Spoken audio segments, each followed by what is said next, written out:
Oke Bu ya. Jadi gini, tes.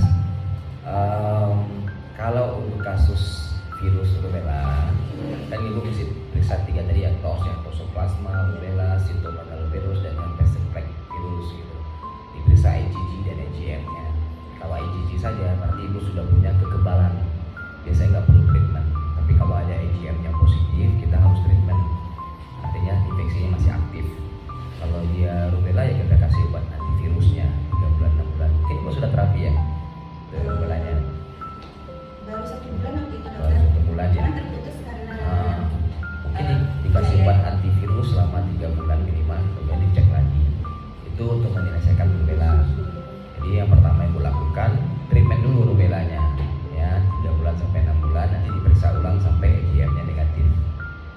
Selesai satu masalah ya. Yang kedua, apakah PCOS atau endometriosis? Yang pertama tentu kalau saya berpendapat tentu saya mesti periksa ya. Saya belum pernah periksa itu. Periksanya USG-nya harus transvaginal. Tapi sebagai gambaran yang dikatakan PCOS itu kriteria diagnosanya yang pertama haidnya suka molor lebih dari 35 hari periodenya. Artinya datangnya itu bisa lebih dari 35 hari. Yang kedua ada gambaran hirsutisme atau hiperandrogen itu seperti kumis, bulu di tangan, bulu di kaki, jerawat, sifatnya laki-lakian lah gitu, jerawat banyak, bulu tangan, bulu kaki. Kemudian yang ketiga adalah kalau di USG itu ditemukan ternyata folikel sel telurnya itu kecil-kecil dan ramai sekali.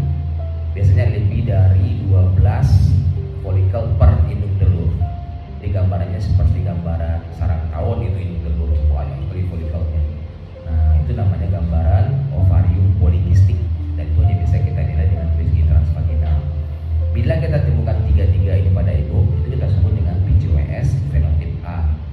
Tapi kalau seandainya kita temukan cuma 2 dari 3, itu kita sebut dengan PCOS fenotipnya bisa fenotip B, C, dan D. Jadi ada 4 fenotip PCOS itu, ada 4 fenotip.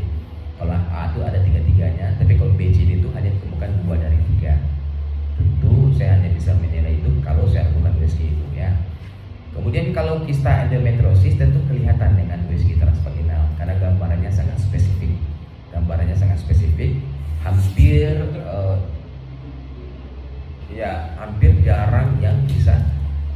jarang yang meleset diagnosa kista endometriosis karena gambarannya sangat khas gitu. Dan gejalanya apa? Nyeri haid.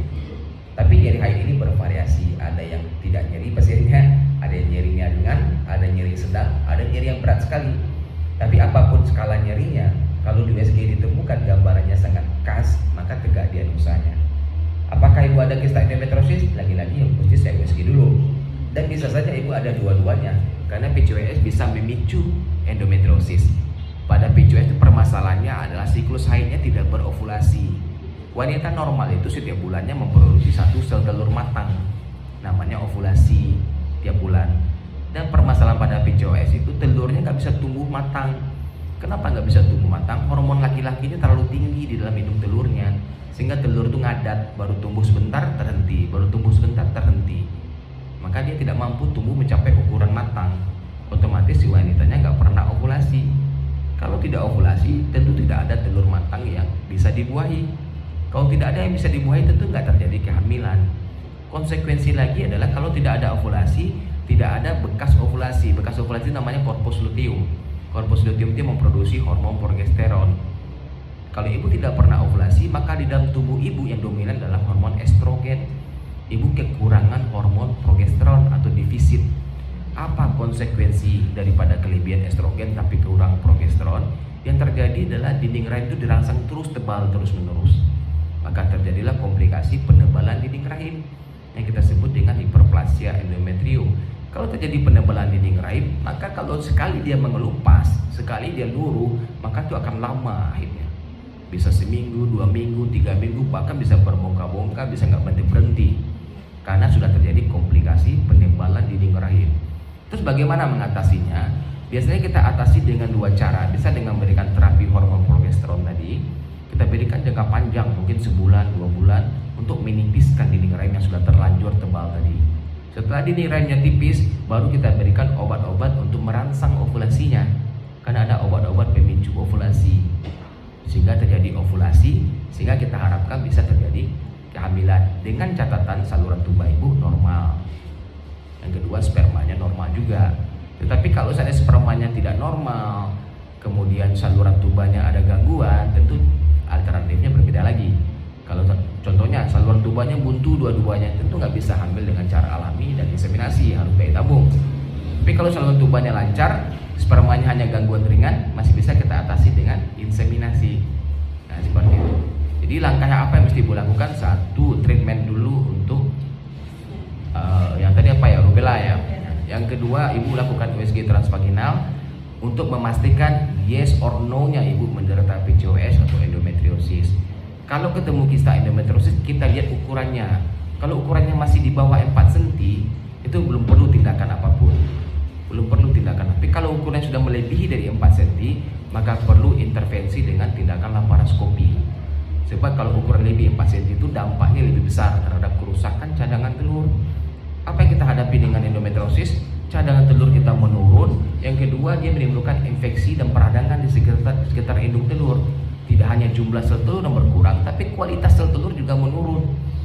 Sehingga tanpa disadari, telur kita makin lama makin turun jumlahnya dan makin turun kualitasnya. Maka ukuran di atas 4 cm kita harus intervensi dengan laparoskopi.